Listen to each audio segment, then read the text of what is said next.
Okay, traders, I'm going to make a really short video here because a couple of questions have been raised up about the differences between time frames, or whether you use tick and whether you use minutes, and if there's a difference in the process of order flow. And there really isn't.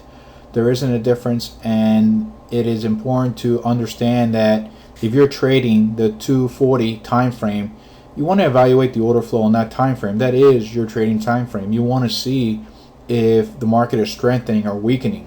Okay, now if you want to drop down into a 10-minute time frame or a 5-minute time frame to pinpoint a better entrance, that's fine, but the order flow is going to be completely different, because you may be in a continuation here.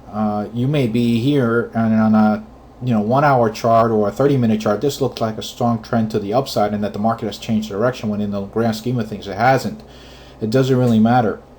You want to assess the order flow on your chosen time frame, and try not to bounce between time frames, because then you're just opening the door to getting yourself mixed up and confused. Keep it simple. I'm going to make again this short video on this type of order flow, so you can see how it's relevant no matter what you use. So here we see that the momentum is slightly increasing to the downside, and although we're achieving deeper than expected corrections, overall we got a deep correction here, almost at 100%. So the expectation was what? A weak new structure low. We got that. We have that. Well, we closed here and we closed here, so we're looking at the lows to the lows, and we see that it is a weak one. And then we had another deep correction, because why? Because we had a weak new structure low, so our expectation will be based on the order flow for a deep correction, and price achieved that. Now it corrected deeper than we would have probably expected it to, but nonetheless it was a deep lower high, and therefore our expectation from that is what? A weak new structure low again. And now we achieved that, slightly stronger than the previous. What does that tell you?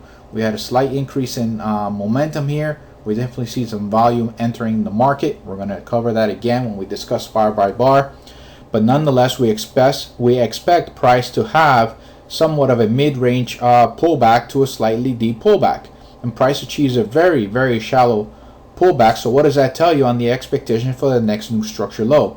That it should be what? Very strong. Price follows suits. We achieved a very strong new structure low here, so our expectation from that is what? For a deep or shallow correction. A shallow correction, right? And that's what we got. We see that the depth here, and I'm not measuring this because when the buyers came in was actually here. This is the low, so from here it goes to actually this high right here. So that's what I'm looking at, and I see that we had a weak pullback, so we should get what? A pretty strong new structure low. And we get a slightly stronger one, but we still get a pretty decent new structure low. So what does that tell you on our expectation for a correction? That it should be slightly what? Deeper than this one, right? Because we achieved less distance, and the market does exactly what we expect. And we're starting to see that there's some angrier, more intensive buying in the general area. So what does that tell you for our expectation of a new structure low? That it should be weaker than the previous one, right?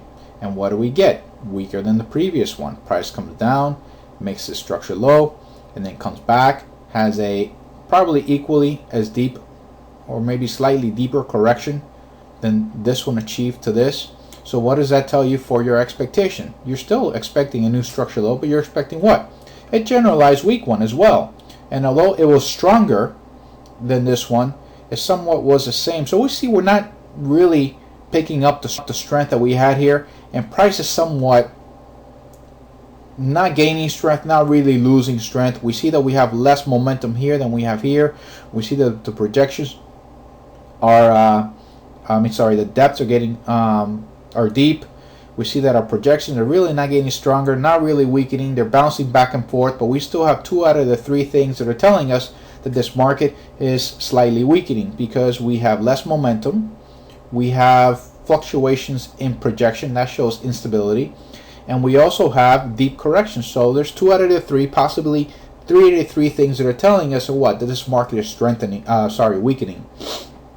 And then the bears here throw a Hail Mary pass and produce a really strong projection, stronger than most of these, probably equal to or slightly less than this one, which is atypical and something that you wouldn't expect towards, after price has been fluctuating between strong and weak. And then we see that we have a very deep correction as well, that we shouldn't have gone here. So our expectations here would be for a weak new structure low, and the price does not achieve that. It achieves a higher low and then breaks structure to the upside, starts having some complex corrections here, and doesn't actually break structure until we get past this area. So that's where we can measure our first projection, because that's all that we really can do here is measure from here to here and know that the market produced this projection. Now I'm going to change this back to yellow or gold.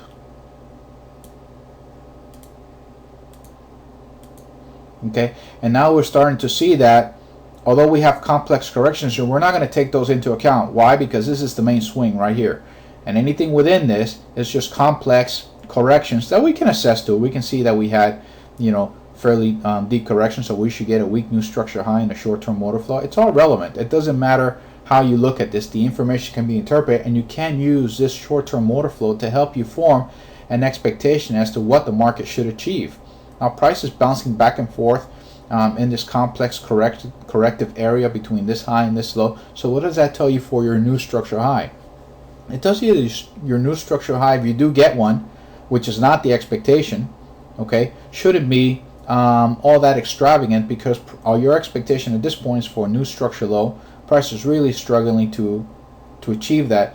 You are seeing the sellers come in, not really making any ground on the short term. They're still making weak new structure highs and deep higher lows. So that tells you overall that if you do fail here, you're not going to fail too strongly to the upside. And the market comes up here, produces a new structure high, fairly decent, not all that extravagant. It's not like it went all the way up here like in these particular situations, but pretty much consistent with what price has generally been achieving. So you know that the market is fairly balanced. And what would be your expectation from this would be for a mid-range pullback, right? And price achieves what? Mid-range pullback, right? Into an area of structure. You can assess these things and look at the structure in these general areas and say, well, somewhere in this particular area, I expect price to find support. We found support here, we found support here, we found support here, we found resistance here. This is a pretty good area, and price comes back down here, reaches this rectangle, and boom, shoots up and retests these highs. Now the expectation here is for a new structural high. Price has not done that.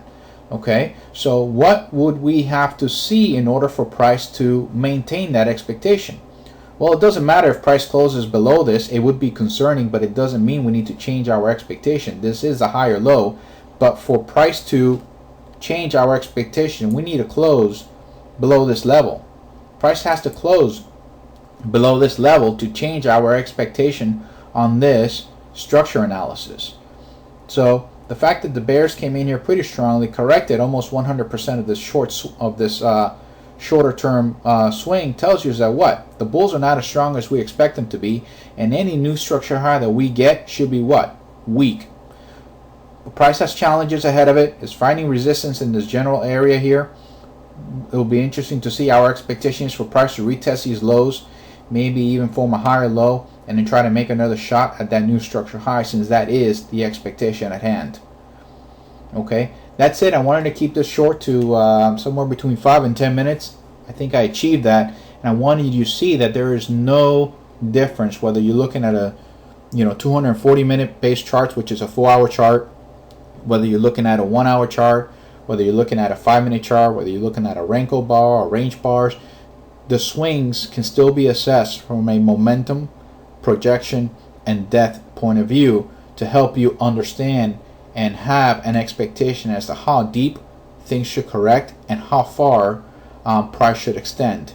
Now in the next video that I'm going to put out sometime next week, depending on how we progress with this part of the order flow analysis, is going to help us value or put a measurement to that expectation of that deep correction, of that shallow correction, of that strong projection or that weak projection, we're going to be able to have a better understanding of what the expectations would be, and we're going to start incorporating some Fibonacci analysis, and also some harmonic projections to help us achieve that. Okay, so that's all I have for now. I wanted to keep it short, and I'll talk to you guys soon.